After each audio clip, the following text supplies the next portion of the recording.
Hey you guys, so I'm gonna just quickly tell y'all, as y'all see by the title, how I save over $100 by making my own cold brew. Yes, my own cold brew coffee, y'all. So I did like another coffee video, but I'm showing y'all how I make it.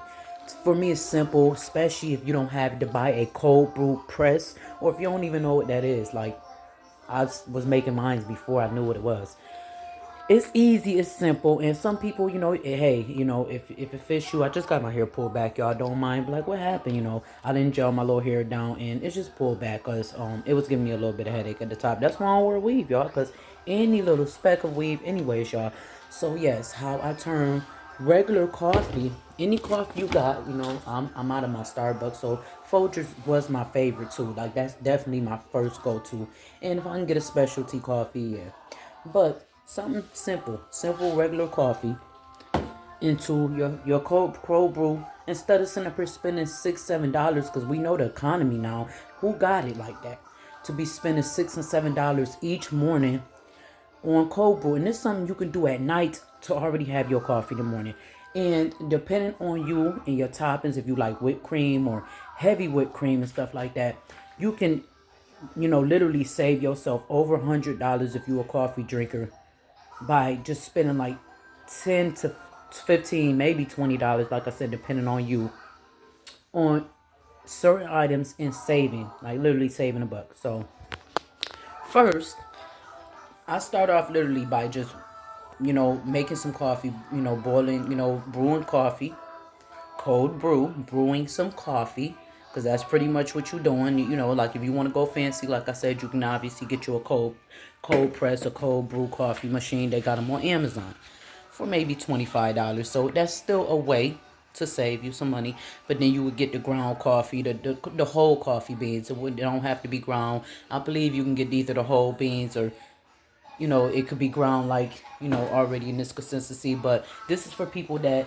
you want to do it, the basic way, and you don't have it, for all that stuff. You rather spend that $20 on your toppings and stuff, sugar, whatever you put in your regular coffee. This is perfect for somebody, people that, may they pressure go up, like if you drink hot coffee, but you just can't let go of the coffee. And who got it, like I said, to be spending literally about $100 a month. You saving yourself over $100 a month, depending on the size of coffee you get. So brew your coffee and let it, turn the coffee pot off, let it cool down a little bit. Once it's cool, you can use, if you already have a cold brew little container like this. I happen to have one from when we had gotten cold brew, and it gave me the idea like, oh, I can do that. Or you can always just buy you a little pitcher, like one of those little pitchers that you would put your ice drinks in anyways.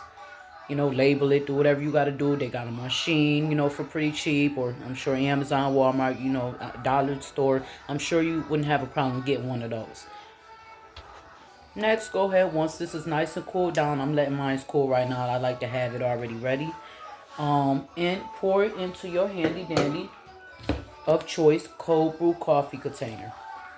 Put it in the refrigerator, freezer, however you want to do it. I put mine in the refrigerator, and to me, I don't let it sit long enough. So this to me holds up to 4 days. I like to say, don't let it sit in there more than 3-4 days. So this is for the real coffee holic coffee drinkers, and then voila, you got your cold brew. Take it out the next day, it's nice and cold. You got your cold brew, energized for the day. My pressure has been really, much better since drinking a cold coffee. Like, I don't feel all overheated and hot and stuff. So that is simply how I make my cold brew, y'all. And I don't even miss going to Dunkin' or Starbucks or none of that anymore. You can get your own favorite coffee and stuff like that, and do it like that, y'all. Thank me later. See y'all in the next video. Bye-bye.